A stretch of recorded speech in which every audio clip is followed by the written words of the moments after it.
Assalamualaikum warahmatullahi wabarakatuh. Alhamdulillah rabbil alamin wassalatu wassalamu ala asyrafil anbiya'i wal mursalin sayyidina Muhammad wa ala alihi washabbihi ajma'in. Rabbi shrah li sadri wa yassir li amri wahlul 'uqdatam min lisani yafqahu qawli. Amin. Kita sambung balik kitab kita syarah kita tauhid ni. Dan kita masih bincang pengagungan kepada orang ghulu terhadap orang soleh. Penyebab utama kesyirikan Penyebab utama kesyirikan ni bersikap ghulu, bersikap melampau, terlajuk taksub, terlajuk mengagungkan, terlajuk memuliakan terlampau memuliakan orang-orang soleh, termasuklah para nabi atau wali ke apa dan sebagainya lah. Jadi kita berhenti sebelum ni tentang hadis pasal kubur dah.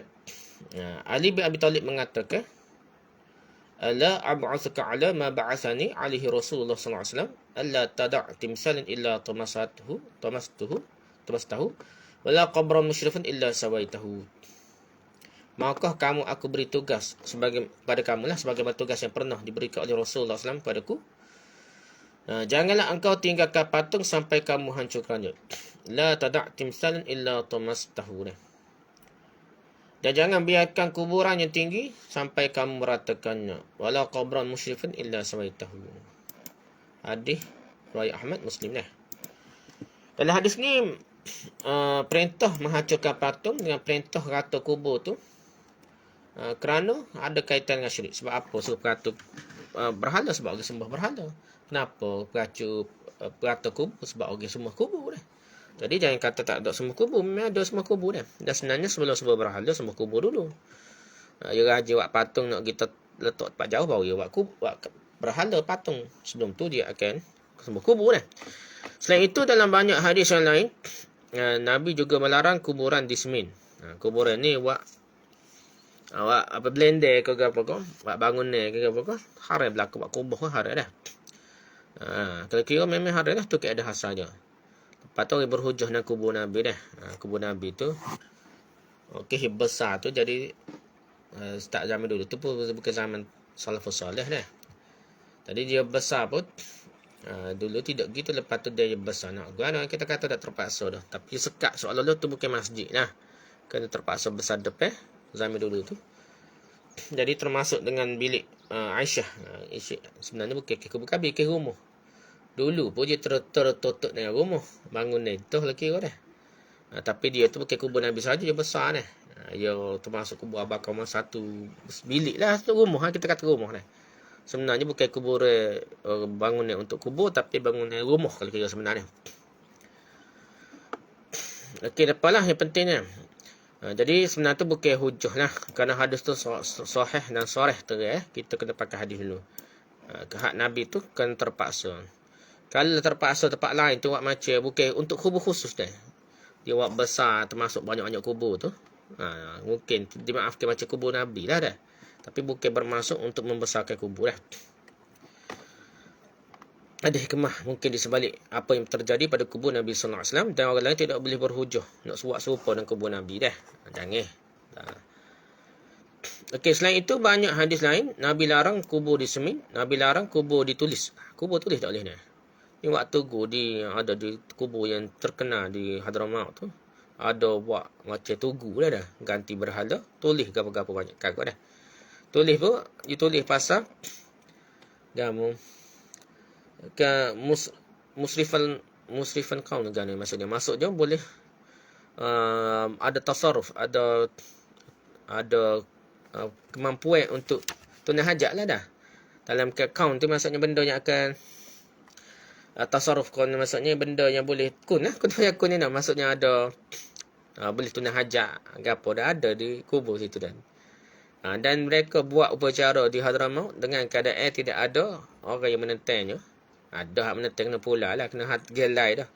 Ada habib-habib yang menentang kekufuran, kesyirikan, kemelampauan di kubur-kubur Habib dan kubur-kubur Nabi Hud tu. Tapi mereka dipulau ke lah, tak duduk situ lah dah. Lepas tu dah berkali sebabnya kuat popon ini lebih berkuasa di sana. Bersamaan dengan itu, sangat disayangkan justru kebanyakan umat Nabi melakukan hal sebaliknya. Masih banyak dijumpai kaum muslimin yang menerjang dan justru melakukan semua larangan Nabi. Sehingga patut untuk dicamkan bahawa awal terjadinya syirik adalah ghulu bersikap lebih terhadap orang soleh. Yahudi terjatuh dalam syirik kerana ghulu terhadap Uzair yang merupakan orang soleh. Nasrani jatuh syirik kerana ghulu terhadap Nabi Isa. Bahkan Lata dan Uzza dahulunya adalah orang soleh, orang Arab soleh lah, yang kemudian diagungkan oleh orang-orang setelahnya sampailah menghantarkan pada perkara pada syirik. Buddha juga orang soleh. Setelahnya ada orang yang lebih kepadanya sehingga jadilah Buddha menjadi sesembahan. Katanya bukan Tuhan tapi macam sembah dah. Yang ambil meditasi dia dah. Sembah jugalah dah. Sujud dah. Demikian pula yang terjadi pada agama Konghucu, Laozi. Dan agama musyrik lainnya yang majoritinya jatuh syirik kerana lebih berlebihan dalam mengagungkan tokoh-tokoh mereka yang mereka anggap soleh dalam keyakinan mereka. Semua agama baru pun gitu dia. Dan sekali ada label bash, bubuh ke baju, bubuh ke mana-mana gambar. Buat patung untuk guru dia. Memula dengan alasan sebagai perantara dah. Macam sufi kita lah sebut la ilaha illallah bayar muka untuk guru dah. Istilah yang gapo dah. Tak ingat istilah je dah. Setelah dia nak nyebut ini suruh nak sampai kepada hakikat rohani ni tak boleh siapa dah. Kepada tujuannya melainkan dengan perantaraan. Melalui perantara Tok Guru dia kena bayar dah. Dan sekali kena bayar muka Tok Guru. Sebab itu bubuh gambar Wali Songo dah. Saya pernah tengok orang zikir la ilaha illallah Allah Allahuhu dah. Tapi dengan tengok pada wajah, pada gambar Wali Songo, Wali Sembilan dah. Itulah jadi syirik dah. Dalil ketiga, Umar radhiyallahu berkata bahawa Rasulullah SAW bersabda, "Tatruni kama atratan Nasara Isa bin Maryam, innama ana 'abdun faqulu 'abdullah faqulu 'abdallah wa rasuluh." Janganlah kalian berlebih-lebihan dalam memujiku sebagaimana orang-orang Nasrani berlebih-lebihan dalam memuji Isa bin Maryam. Aku hanyalah seorang hamba. Maka katakanlah Abdullah hamba Allah dan Rasulullah utusan Allah. Nabi suruh gitu. Jadi orang-orang ni sufi ke apa ni, dia buat syair ke apa dah, Barzanji lah ke apa. Kita tak bawa hadis ni dah. Sedangkan buat hadis ni kena jadi nombor satu dah. Hadis riwayat Bukhari dah. Kena bubuh depan dulu sebelum kita puji Nabi, jangan melampau lah. Jadi Nabi SAW dalam hadis ni sebut sebagai seorang hamba. Dah. Jadi Nabi ni kita kena tengok, Nabi ni tidak ada orang yang paling menghambakan diri, menghinakan diri di hadapan Allah lebih daripada Nabi SAW. Siapa Nabi bekok kaki-kaki dalam semayam. Dalam Quran pun ada sebut subhanallazi asra bi'abdihi lailan minal masjidil haram ila al-masjidil aqsa allazi barakna hawlahu linuriyahu min ayatina innahu was-sami'ul basir. Maksudnya Allah yang telah memperjalankan hambanya bi'abdihi, tak guna dalam yang guna abdihi dah, hambanya. Pada satu malam dari al-masjidil haram ke masjidil aqsa yang telah kami berkahi sekelilingnya agar kami perlihatkan kepadanya sebahagian dari tanda-tanda kebesaran kami. Sungguhnya dia adalah maha mendengar lagi maha mengetahui. Surah Isra ayat 1. Jadi dia guna kata hambanya, bukan kata rasulnya. Dah. Banyak lagi lah ayat lain lah.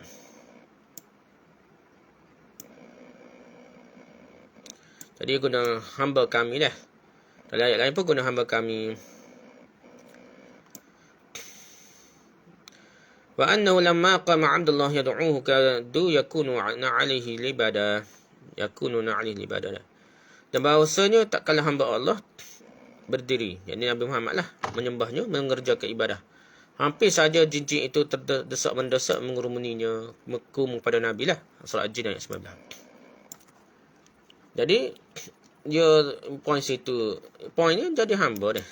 Sebabnya Allah ni hebat sangat. Setengah orang ni dia tidak membesarkan Allah dengan sebesar-besarnya, sehingga dia rasa dekat je Nabi dengan Allah ni, dekat je, rapat sangat je. Hubungannya dah.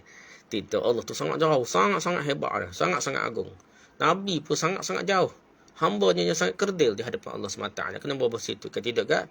Dia akan melampau lah. Yang anggap Tuhan tak dengar. Tuhan raya ke Nabi dulu dengar dah. Tuhan pekak tak dengar dah. Jauh sangat dah. Tu jadi Tuhan kecil ni tak wali dengar dulu dah. Allah ni jauh. Tuhan ni dah kena. Allah ni macam raja dah. Bodoh macam raja. Tak dengar macam raja dah. Kena ada perantaraan. Menteri-menteri juga apa. Dia anggap Tuhan ni hina sangat dah. Apabila tidak membesarkan Allah dengan sebesar-besarnya, dia akan apa? Allah dengan Nabi ni. Nabi dengan Allah ni. Tak wali dengan Allah ni dekat-dekatnya dah. Allah pun jadi alam ghaib dia, alam barzah. Allah pun ghaib. Tok Wali pun ala ghaib, dekat tak payahlah jadi puan Tuhan juga Tok Wali dah. Itu macam masalahnya.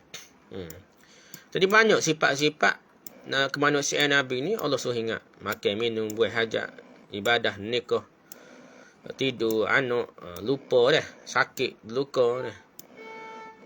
Supaya kita tahu bahawa Allah SWT Nabi ni bukanlah macam Tuhan, macam Allah.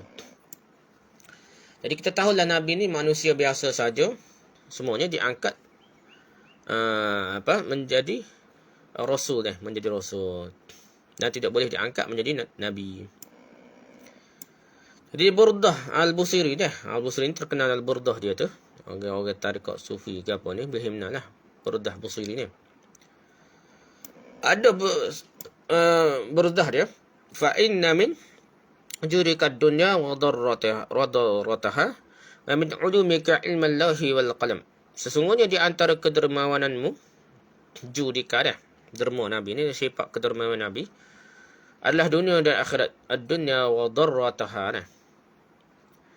Dan di antara ilmumu adalah ilmu lahul mahfuz dan telah dicatat oleh Tuhan. Wa min ulumika ilmal lauhi wal qalam. Jadi puji Nabi seolah ilmu Nabi ni ilmu lahul mahfuz, ilmu ketuhanan dah. Yang enggak Tuhan dengan Nabi dekat sangat dah, tak jauh dah. Tahap Nabi dengan Tuhan tinggi punya Nabi dekat dengan Tuhan dah. Dekat dah siapa pun jadi Tuhan Nabi dah. Ini masalah dah. Dalam bait yang lain, dalam syair yang lain, Al-Busri juga mengatakan, ya akramal khalqi mali man aludhu bih siwaka inda hululil hadithi al-amami. Illam takun fi ma'adi akhizan biyadi fadlan wa illa faqul ya zallatal qadami. Jadi, wahai makhluk yang paling mulia, ya akramal khalqi, tidak ada bagiku tempat. Mali dah, man aludhu bih. Tidak ada bagiku tempat untuk bersandar siwaka selain engkau. Jadi dia jadi tempat beratur ni. Yang akak Nabi ni macam Tuhan. Dan dalam Busiri dalam Burdah dia ni. Adalah setengah-setengahnya takwil lagi dah. Takwil supaya tak nampak. Macam syirik. Tapi terai ketika kita tengok ni syirik lah. Lepas tu dia kata, tak kala terjadi bencana yang menyeluruh. Siwaka inda hululil hadis al-amami. Inda hululil hadis al-amami dah. Tak kala terjadi bencana yang menyeluruh lah. Al-hadis ini bencana. Jika engkau pada hari akhirat kelak tidak mengambil tanganku, illam takun fi ma'adi akhizan biyadina. Pada hari akhirat kelak tidak mengambil tanganku dengan kurniaanmu, fadlan dah, dengan kurniaanmu. Dan jika tidak demikian, maka tekanlah wahai tergelincir dalam kebinasaan. Wa illa faqul ya zallatal qadami. Jadi kamu tak sambut pakai tangan aku gak, katakanlah ya zallatul qadami, yang wahai yang tergelincir lah, binasa lah, nak termasuk syurga masuk neraka lah. Dia kata gitu dah.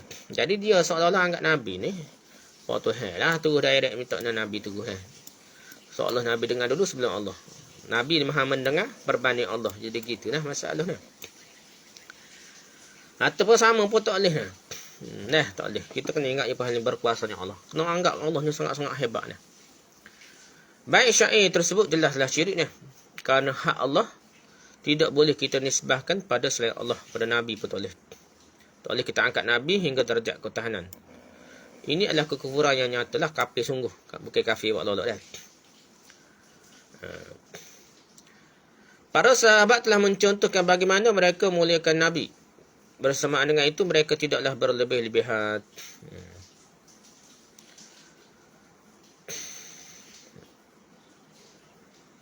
Jadi bahkan ketika Nabi datang ke hadapan mereka, mereka tidaklah berdiri menyambut Nabi. Hebat Nabi. Mari Nabi ni mereka tak bangun.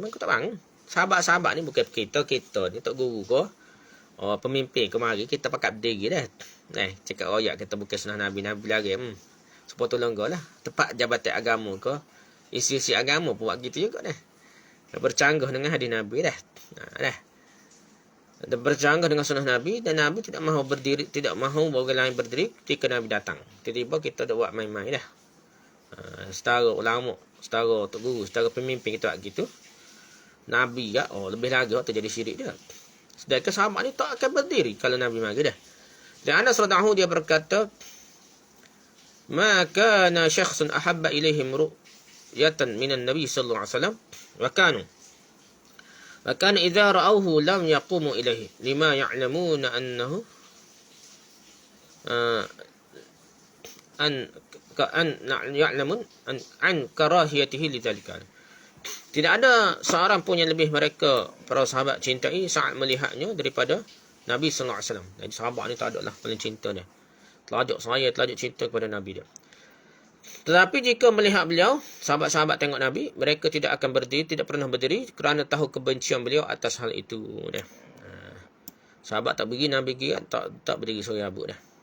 Ada Bukhari dan ada Mufrad sahih.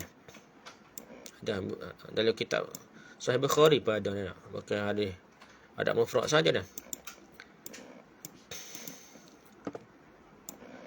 Nabi Muhammad sallallahu alaihi wasallam sebagai seorang rasul.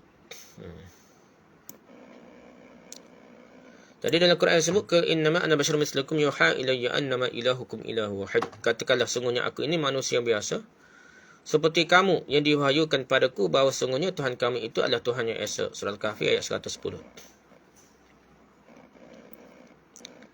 Dah.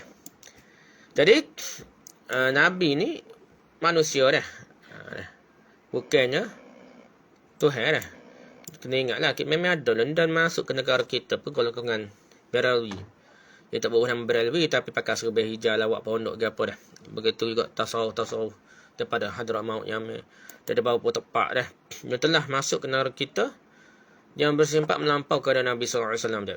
Kalau Berawi berat benar lah. Nombor 1 lah. Nah. Kena nombor 1 lah Syiah berat lagi dah tapi lebih kurang lah. Waktu tu puja kubur sungguh sujud pada kubur tu. Sujud pada kubur dah semaya dia. Sujud pada kubur dah. Minta hajat terus dalam kubur dah.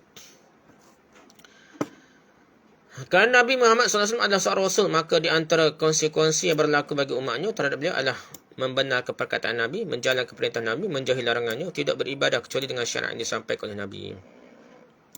Rasulullah, dalil keempat dia, Rasulullah SAW bersabda, Iyyakum wal ghulu, fa innama ahlaka man kana qablakum al ghulu.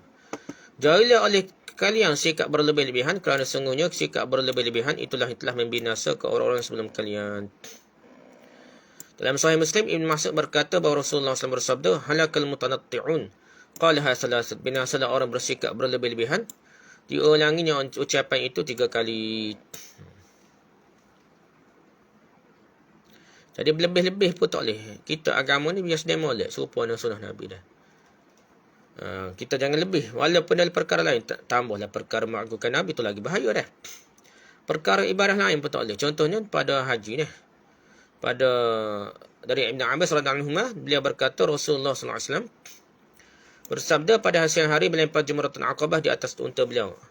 Alqit li hasa. Ambillah aku kerikil, batu kerikil besar tai kambing itulah dah. Maka kau ambilkan beliau 7 batu kerikil kecil untuk lemparkan. Kemudian beliau meletakkannya pada telapak tangannya sembari bersabda, Amsalu haula'i farmu, thumma qala ayyuhan nas iyyakum wal ghulu fid din, fa innama ahlaka man kana qablakum al ghulu fid din. Kerikil ni, batu kerikil ni seperti inilah yang hendaknya kalian melemparkannya. Kemudian beliau bersabda, wahai manusia, janganlah kalian bersikap ghulu, melampaui batas dalam agama ini. Sungguhnya yang telah membinasakan orang sebelum kalian adalah sikap ghulu, sikap melampau dalam beragama. Hadira Ibn Najah sahih. Jadi batu tak ada kaitan mana. Batu besar sikit pun Nabi kata melampau dah. Betul-betul pun tahi kambing tu pada dah. Terbaik dah. Kerana kata lebih afdal nak sepa setai, kononnya ambil batu besar-besar jokung ke apa tu. Ya dah. Tu melampau agama ni sedang molek dah. Kita tak boleh kata lebih daripada Nabi. Kita lebih kurang Nabi dah. Sahabat. Lebih kurang sahabat. Jangan lebih.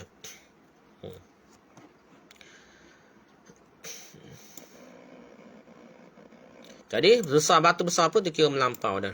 Nampak dah. Tak kira besar ke Nabi lagi dah. Sekadar besar batu je.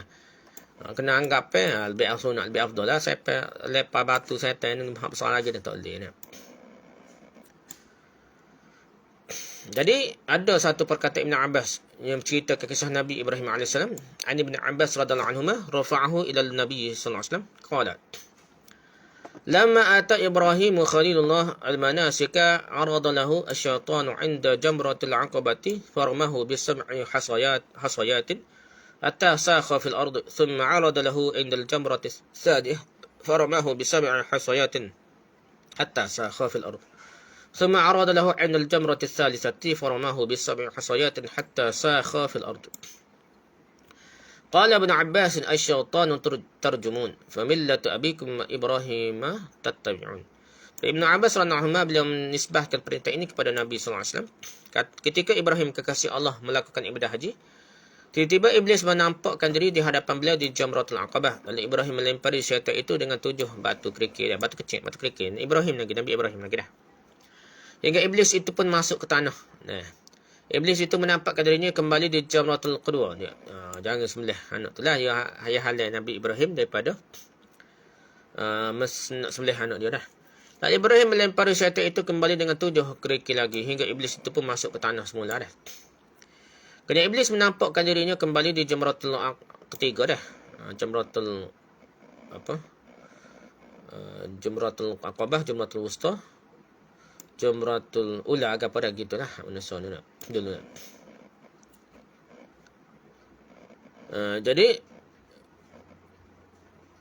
Lalu Ibrahim melempari syaitan itu dengan 7 kerikil hingga Iblis itu masuk ke tanah semula. Ibn Abbas kemudian mengatakan asyaitanu tarjumuna wa millatu abikum Ibrahim tattabi'una.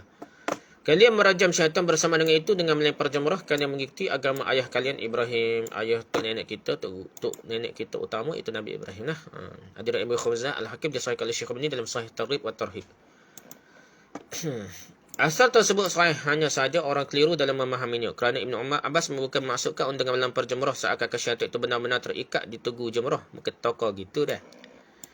Orang ingat, syaitan mahu sungguh sampai ambil batu bersama ni. Akan tetapi tugu jamrah itu hanyalah simbol dan melempar ini adalah bentuk ketaatan terhadap perintah Allah sahaja yang boleh membuatkan syaitan terhina. Kerana ketaatan yang dilakukan oleh manusia, bukan syaitan duduk situ dulu ni yang kata dah. Tapi maksudnya untuk isyarat untuk menghinakan syaitan mengikut milah Ibrahim lah.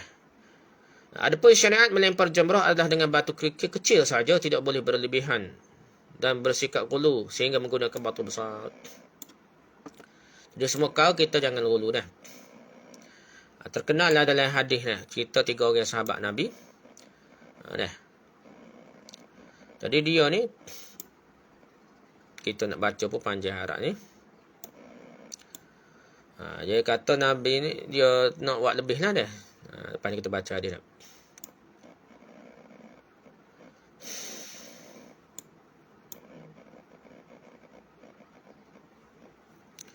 Jadi dari Anas radhiyallahu anhu dia berkata ada 3 orang mendatangi rumah isteri-isteri Nabi sallallahu alaihi wasallam untuk bertanya tentang ibadah beliau sallallahu alaihi wasallam.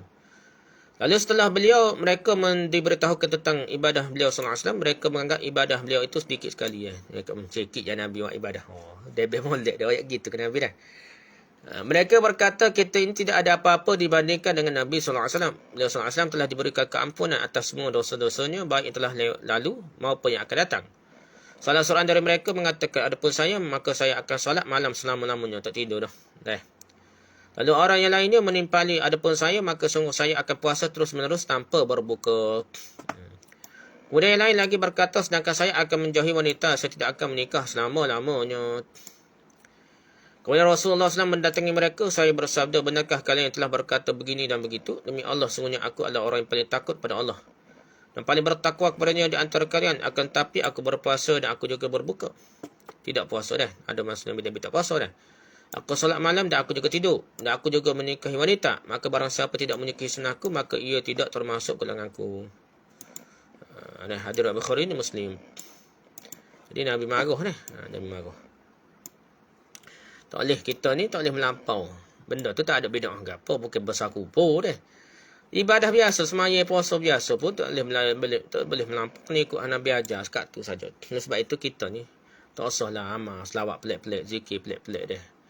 Apa yang didapati daripada hadis pada waktu je amal kita pada ni kita semaya fardu berjemaah, kita semaya sunat qabliyah ba'diyah ni tak rawatib, lepas tu kita semaya tahajud ke sikit dah, kita baca Quran, lain tu kita tambah ilmu lah. Zikir pagi petang lagi dah, tak payah kita tambah dengan amalan lain tak guru bi ijazah yang tidak ada dalil sahih daripada Nabi sallallahu alaihi wasallam. Tak guru bi tambah dengan amalan ijazah tertentu dah. ada orang beli kata ilmu dunia lagi setara tu. Tak salah kita kata tak sedar kait dunia ke gapo benda tidak ada sabit dengan Nabi sallallahu alaihi wasallam tak sedar amal lah. Kita ni orang ilmu terhak. Ilmu terhak, amal terhak, umur terhak, macam-macam terhak, masa terhak. Jadi kita janganlah membuang masa dengan perkara tidak tentu lagi. Allah terima, Allah redha atau tidak lagi dah. Oleh sebab itulah kita selagi kita habislah situ dah. Lepas tu gulunya kaum Khawarij pula dah. Dan Nabi SAW bersabda tentang mereka, fa innahu ashaban yahqiru ahadukum salatahu ma'a salatihim wa siyamahum ma'a siyamihim. Yaqra'una al-Qur'an la yujawizu taraqiyahum. Yamruquna min ad-din kama yamruqus sahmu min ramiyah.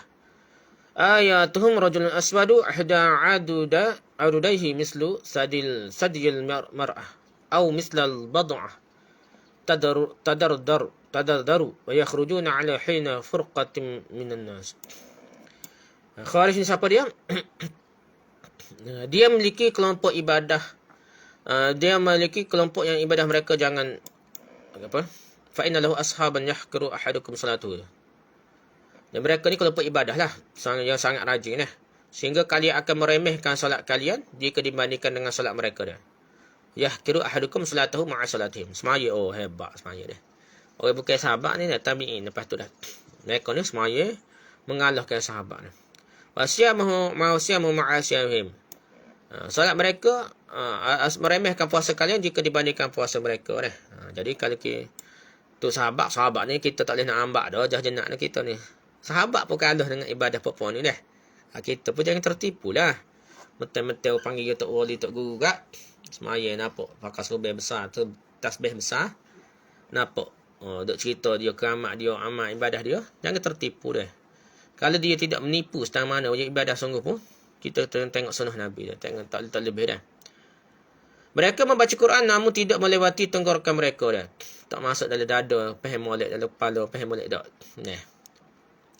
Mereka melesat keluar dari Islam, meleset keluar dari Islam sebagaimana anak panah. Keluar menembus binatang sasarannya dah. Nah. Ni orang Arab umpama gitulah. No ya bunyi tak lekat dah. Jadi dia ni baca Quran tak faham, tak aman dengan Islam molek dah. Walaupun nampak semaya bukan aman Islam molek dah. Mudah mengkafirkan orang berasa dia tu juhna ada orang lain sikit-sikit kafir dah. Ni bahaya dah. Ni panggil Khawarij. Ada orang Bukhari dan Muslim ya. Begitu juga sahabat yang mulia Abu Darda. Dari Abu Jaifah Wahab bin Abdullah berkata, Hayun Nabi sallallahu alaihi wasallam baina Salman wa Abi Darda fazara Salman Abu Darda fara'a Ummu Darda mutabazzalatan faqala laha ma sya'nuki qalat akhuka Abu Darda laysa lahu hajatun fid dunya faja'a Abu Darda fasana'a lahu ta'amana faqala kul qala fa inni sha'im qala ma ana bi'akil hatta ta'kul فقال فأكل فلما كان الليل ذهب أبو درداء يقوم قال نعم فنام ثم ذهب يقوم فقال نعم فلما كان من آخر الليل قال سلمان قم الآن فصلى فقال له سلمان إن لربك عليك حقا ولنفسك عليك حقا ولأهلك عليك حقا فأعطي كل ذي حق حقه فأتى النبي صلى الله عليه وسلم فذكر ذلك له فقال النبي صلى الله عليه وسلم صدق سلمان. Nabi SAW pernah mempersaudarakan antara Salman dan Abu Darda. Ini peringkat awal lagi lah. Tak kala Salman bertanda ziarah ke rumah Abu Darda, yang melihat Ummu Darda, isteri Abu Darda, dalam keadaan menggunakan pakaian yang serba kusuk. Salman pun bertanya padanya, mengapa keadaan kamu seperti itu? Tok janguk lah dah. Kenapa sebeh-hebeh dah? Wanita itu menjawab, saudaramu Abu Darda sudah tidak mempunyai hajat lagi pada dunia dah. Tak ada hajat pada dunia, pas rutin dia pun tak ada hajat dah. Kemudian Abu Darda datang dan ia membuatkan makanan untuk Salman. Setelah selesai Abu Darda berkata kepada Salman, makanlah kerana saya sedang berpuasa. Salman menjawab, saya tidak akan makan sebelum engkau pun makan. Tadi Salman ni tak saya makan. Siapa Abu Darda makan sekali dia. Maka Abu Darda pun makan. Pada malam harinya Abu Darda bangun untuk mengerjakan solat malam. Salman pun berkata padanya, tidurlah. Abu Darda pun tidur kembali dah. Ketika Abu Darda bangun nak mengerjakan solat malam, rumah kecil kali dah.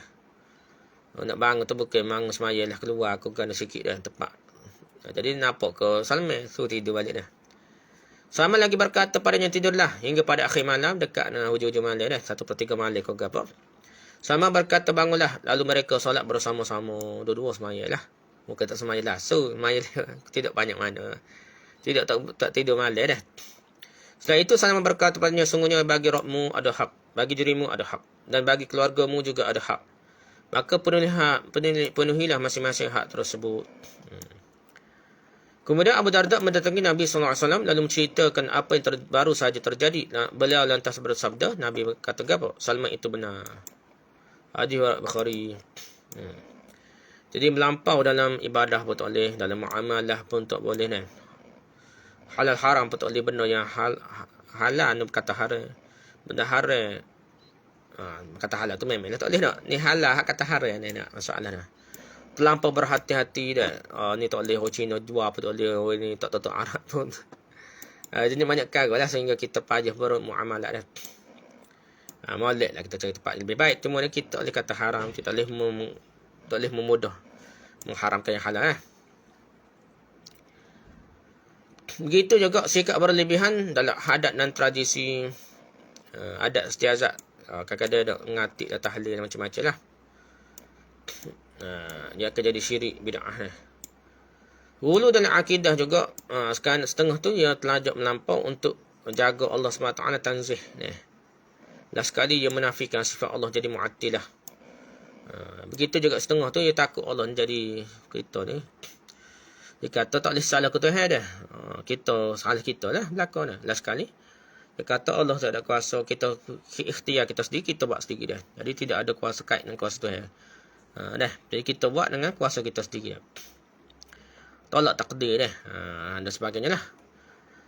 Kalau Allah tentukan takdir, tahu dah takdir, maksudnya Allah paksa kita tak boleh. Itu melampau. Aku dah. Belum remeh doa pun tak boleh juga dah. Dia beri contoh sendah. Halul jafa'il wa tafriq, kelompok yang meremehkan. Ahlus sunnah, kelompok pertengahan. Ahlul ghulu wal ifrat, kelompok ghulu ekstrimnya.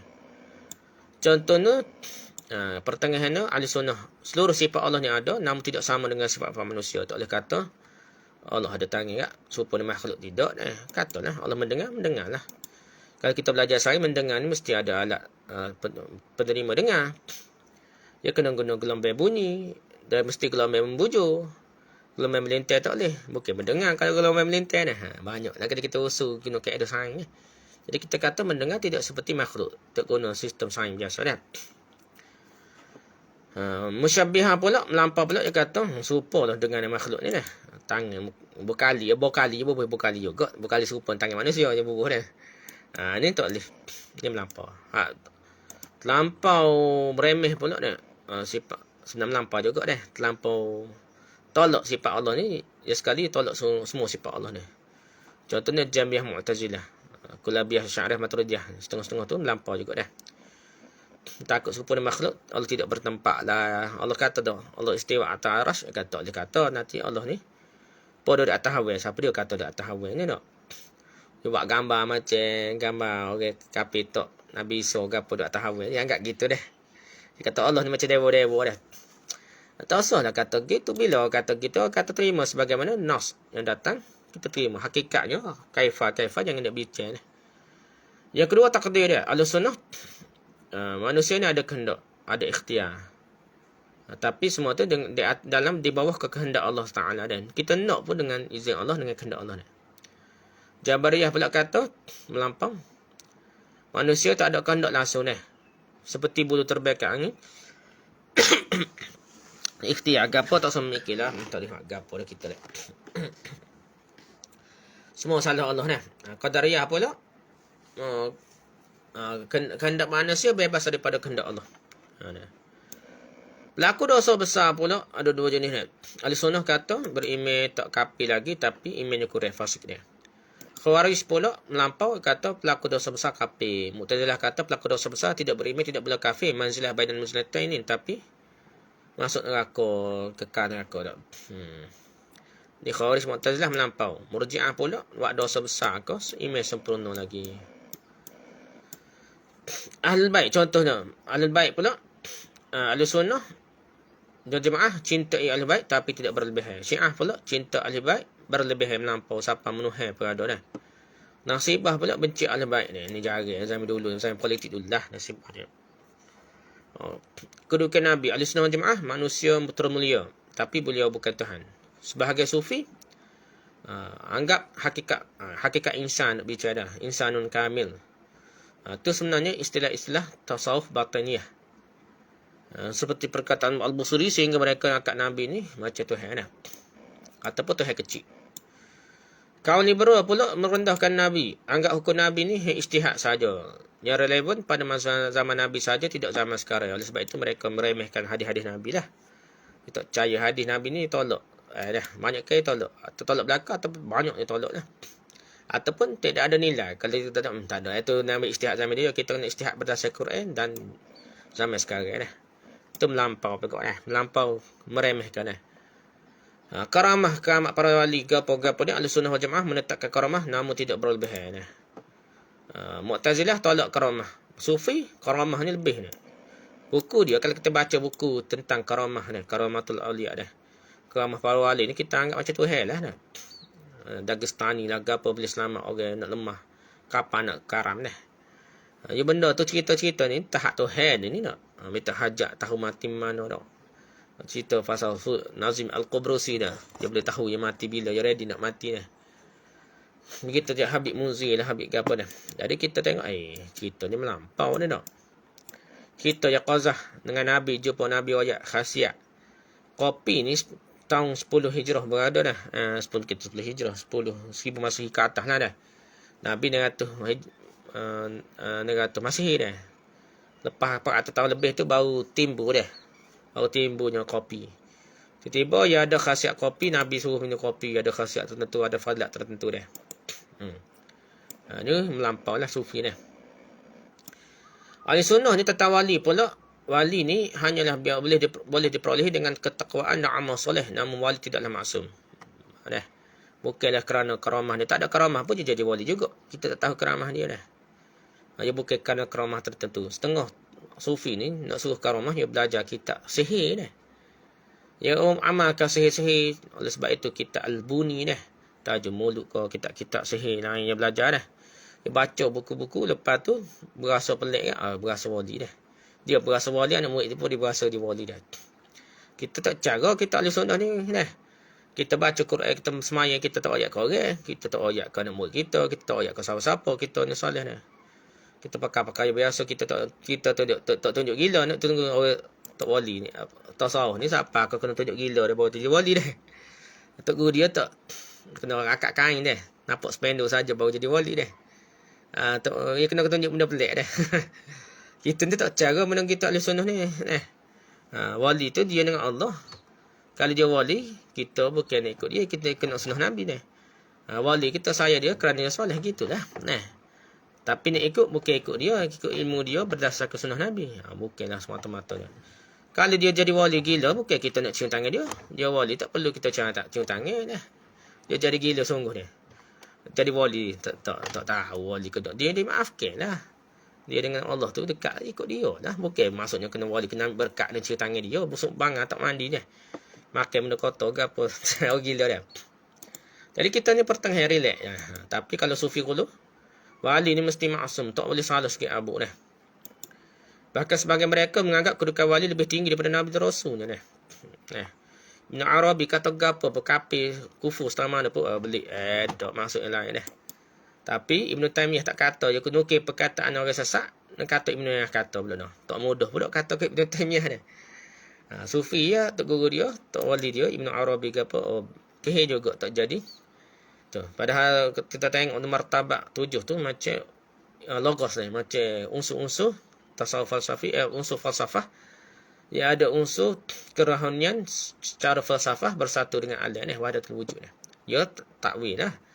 Tidak gitulah, tidak ginilah, gapo lah. Sedangkan kita tengok tak leki dah.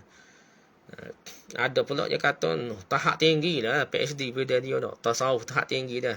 Habis tarekat dah. Ya bai'at dah. Tapi buku khusus Al-Hikam tak baca dah. Sedangkan itulah ibu kunci keseluruhan ajaran Ibnu Arabi dah. Itulah kata-kata anak murid ramai, anak murid utama Ibnu Arabi. Tak baca kononnya, tak boleh baca, tak guru tak boleh baca dah. Dia tahap PhD dah dah. Tak boleh baca kitab karut gitu dah. Tahap kitab utama Ibnu Arabi. Nanti masalah dia. Selagi Sufi Jafar ni, orang gila pun boleh jadi wali, yang mereka namakan wali majzub. Ini hakikatnya menghinakan terhadap darjat wali. Ternyata orang gila tidak perlu beramal soleh. Tak semaya bem, cuma kotor ke apa tu, dia tak wali dah. Ini melampau remeh, terlampau remeh. Jadi kesimpulannya,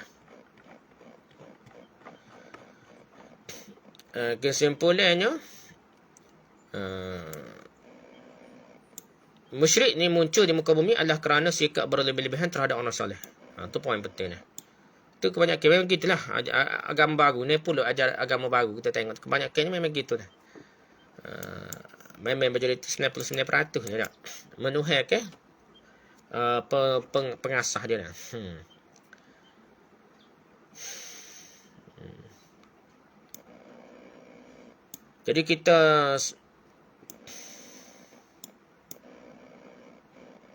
Jadi cinta pada orang saleh ni, dia campur antara benar dan batil, bukan 100% salah. Puji boleh, gulu tu tak boleh nak, tapi benda tu campur Oleh sebab itu kita tengok buku-buku aliran sesat ni, dia campur dia antara tawasul dengan istighatsah dengan berkat. Dia campur habis, tabaruk habis, campur-campur dah sekali. Maksudnya hak ngelah sekali, hak teruk sekali lah. Mensyirik ke Allah tu tak apa dah. Bukan syirik lagi bagi dia lah.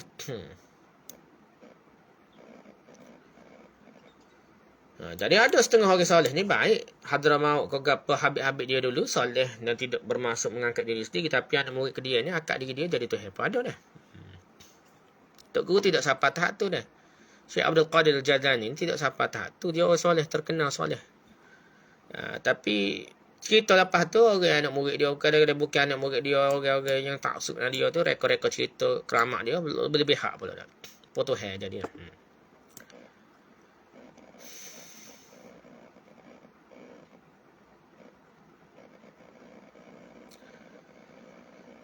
Jadi bid'ah ni sikit-sikit yang boleh dibawa pada kekafiran. Benda haram boleh bawa kekafiran. Benda bid'ah, kubur besar sikit ya, jadi kalau ke bahaya dah. Ziarah huk sikit, memula kata ambil berkat. Jadi buat bina tu haram besar tu, nak Nabi kata dah. Jadi ibu kubur besar tu, Nabi huk tu, buat tu upacara bulan Syaban, macam buat pergi haji Mekah dah. Bid'ah sekali bawa ke kufuran dah. Jadi kaedah umumnya, lebih-lebih dalam agama, tak dapat hak syirik pun, besar batu pun haram dah. Semaya lebih pun haram. Zikir lebih pun haram. Zikir yang Nabi tak ajar hu pun haram dah. Ia boleh jadi sampai tahap ya akan ada timbul unsur-unsur jin syaitan iblis dah.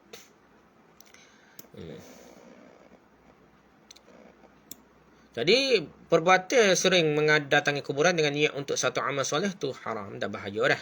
Sangat-sangat bahaya.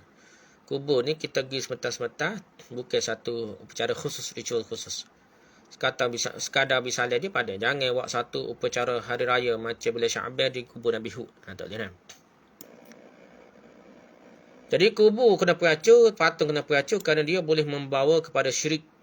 Jadi dia ada dua. Syirik, tak sampai syirik lagi. Kubur besar tu tak sampai syirik lagi asal dia, tapi boleh membawa pada syirik. Saddu zara'i kena peracur dah. Sampai syirik sungguh kan lagi lah. Haram dah. 2 kali haram dah. Jadi kita kena saddu zara'i, kena sekat awal-awal. Jadi Nabi Nuh cerita kita suak yang larus tu bukanlah bukanlah orang soleh zaman Quraisy ke apa dah. Zaman Nabi Adam hingga Nabi Nuh tu ada yang ada 5 berhala dan 5 orang soleh dah, orang baik antara zaman Nabi Nuh. Dan sekali nak suruh ingat buat patung, lah sekali disembah dah. Generasi lain dia tak tahu jadi sembuh. Begitu dia kayu kokar apa dah. Serbai kata berberkat, ia akan jadi syirik dah mana pun dah. Tangkal, jadi tangkal dah.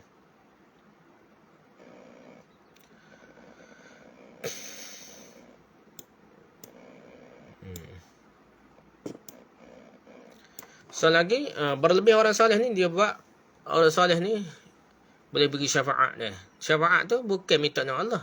Minta dengan tok wali, nabi-nabi tu.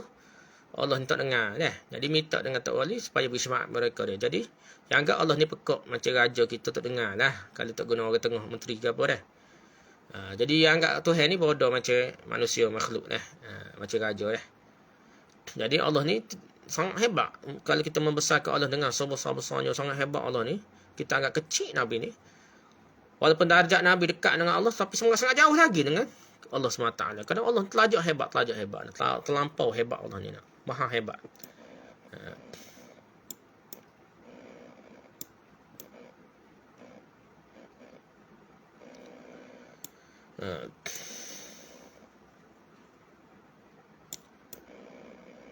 Jadi patung-patung asalnya bukan nak suruh sembah mula ni untuk ambil ni untuk ingat mula. Lepas tu jadi berkat, lepas tu tawasul, lepas tu sembuh gitulah. Dia lama kelampau dah. Yang anggap patung tu ada unsur rohani, ada unsur roh di belakangnya, ada unsur ghaib di belakang di menghubungkan antara alam zahir kita ni dengan alam ghaib.